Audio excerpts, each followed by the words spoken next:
कृष्ण भगवान की जय। तो कल हमने सुना था कि संजय ने धृतराष्ट्र को बताया कि अर्जुन अपने धनुष और बाण को त्याग करके रथ में के पिछले हिस्से में बैठ गए थे।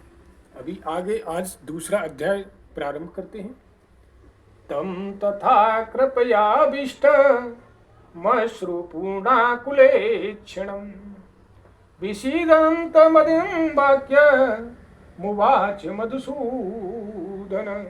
संजय बोले, उस प्रकार करुणा से व्याप्त और आंसुओं से पूर्ण तथा व्याकुल नेत्रों वाले शोकयुक्त उस अर्जुन के प्रति भगवान मधुसूदन ने यह वचन कहा। श्री भगवान उवाच कुतो त्वस्वाकस्मलमिदं विषमे समुपस्थितम् अनयार्जुन स्वर्मण्यम कीर्ति मकरम अर्जुन। श्री भगवान बोले, हे अर्जुन, तुम इस असमय में यह मोह किस हेतु प्राप्त हुआ?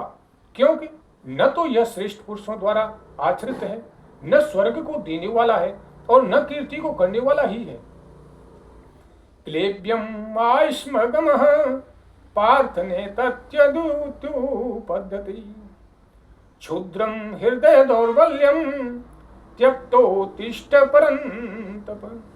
इसलिए हे अर्जुन, नपुंसकता को मत प्राप्त हो, तुझ में यह उचित नहीं जान पड़ता है। हे परंतप, हृदय की तुच्छ दुर्बलता को त्याग कर युद्ध के लिए खड़ा हो जा। बोलिए श्री कृष्ण भगवान की जय। अर्जुन उवाच कथम भीष्ममहं संखंगे द्रोणं च मधुसूदनम् इसोभि प्रतियोत्स्यामि पूजार्हाविरसूदन। अर्जुन बोले, हे मधुसूदन, मैं रणभूमि में किस प्रकार बाणों से भीष्म पितामह और द्रोणाचार्य के विरुद्ध लड़ूंगा, क्योंकि हे अर्जुन, वे दोनों ही पूजनीय हैं। गुरुन् हत्वा हि महानुभावा श्रद्धयो भोक्तं प्रच्छव्यमपि पलोहि हत्वार्थ कामास्तुं गुरुनेवेहं भुजीय गौरान् दुरप्रदिग्धनम्। इसलिए इन महान भाव गुरुजनों को न मारकर मैं इस लोक में शिक्षा का अन्न भी खाना कल्याणकारक समझता हूँ, क्योंकि गुरुजनों को मारकर भी इस लोक में रुधिर से सने हुए अर्थ और काम रूप भोगों को ही तो भोगूंगा। न चेद्वंत कतरन्नो गरियो यदा जमेय यदि बालो अजेयु याने महत्यान जिजीविषामं इष्टे अस्तित्वा प्रमुखते धृतराष्ट्राय।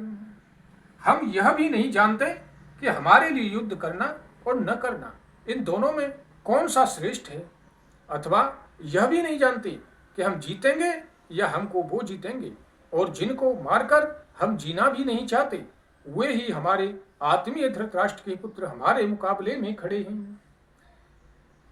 कार्पण्य दोषोपहस्त भावः प्रच्छामि त्वां धर्म समुदचिता यच्छ्रेयस्वानिञ्चितं ब्रूमणीतर्मे शिष्यस्ते अहं साधिमा त्वं प्रपन्नम्।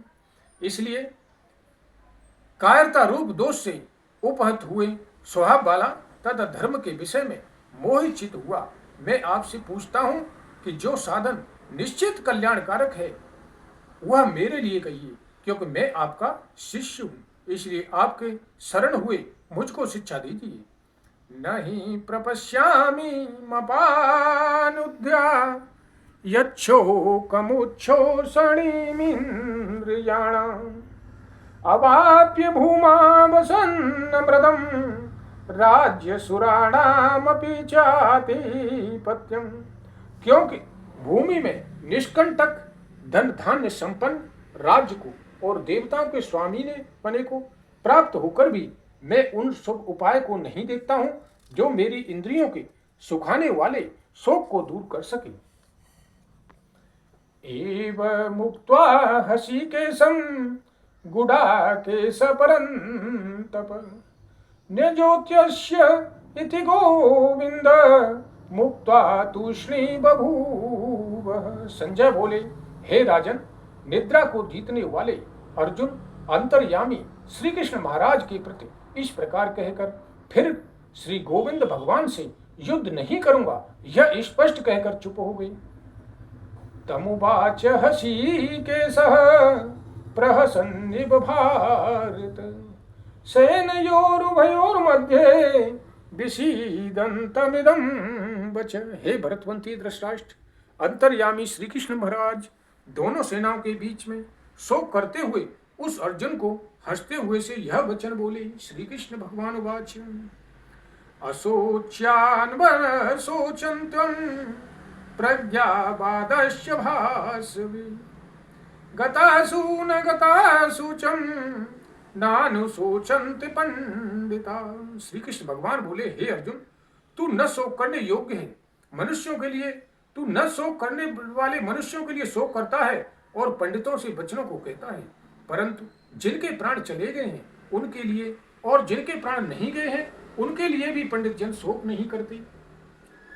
न त्वेवाहं जातुनासं न त्वं नेमे जनाधिपा न चैव न भविष्यामः सर्वे वयमतः परम। न तो ऐसा ही है कि मैं किसी काल में नहीं था, तू नहीं था अथवा ये राजा लोग नहीं थे, और न ऐसा ही है कि इससे आगे हम सब नहीं रहेंगे। देहिनो अस्तिन्मथा देहे कौमारं यौवनं जरा तथा देहांत प्राप्तिर्धि रस्तत्र न मुहति। जैसे जीवात्मा की इस देह में बालकपन, जवानी और वृद्धावस्था होती है, वैसे ही अन्य शरीर की प्राप्ति होती है। इस विषय में धीर पुरुष मोहित नहीं होते। मात्रा स्पर्शास्तु कौन्तेय शीतोष्ण सुख दुःखदाः आगमायापि नो अत्यंस्तं स्थितिच्छस्व भारत। बोली श्री कृष्ण भगवान की जय। हे कुंती पुत्र, सर्दी गर्मी और सुख दुख को देने वाले इंद्रिय और विषय के संयोग को उत्पत्ति विनाशशील और अनित्य है, इसलिए हे भारत उनको तू सहन कर। यम ही न व्यथन्त्यत्ये पुरुषं पुरुषर्भव समदु सुखम धीरम सोऽमृत्यत्वाय कल्पते। क्योंकि हे पुरुष श्रेष्ठ, दुख सुख को समान समझने वाले जिस धीर पुरुष को ये इंद्रियां और विषयों के संयोग व्याकुल नहीं करते, वह मोक्ष के योग्य होता है। ना सतो विधते भावो ना भवो विधते सतः उभयोरपि द्रष्टुन्तस्त्व नयोस्तत्वदर्शिभिः।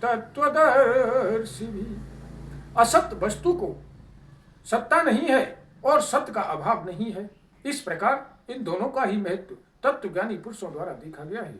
अविनाशी तु तद्दिव्ये येन सर्वमिदं ततं विनाशमप्यस्यास्य न किंचित कुरु मे हरति। नाश रहित तो तू उसको जान जिससे यह संपूर्ण जगत दृश्य वर्ग व्याप्त है। इस अविनाशी का विनाश करने में कोई भी समर्थ नहीं है। बोलिए श्री कृष्ण भगवान की जय। श्रीमन नारायण नारायण। अभी यहीं पे अपनी वाणी को विश्राम देते हैं। कल फिर यहीं से दोबारा से श्री कृष्ण भगवान के मुखार बिंदु से निकली हुई वाणी को दोबारा से अनुसरण करेंगे। बोलिए श्री कृष्ण भगवान की जय।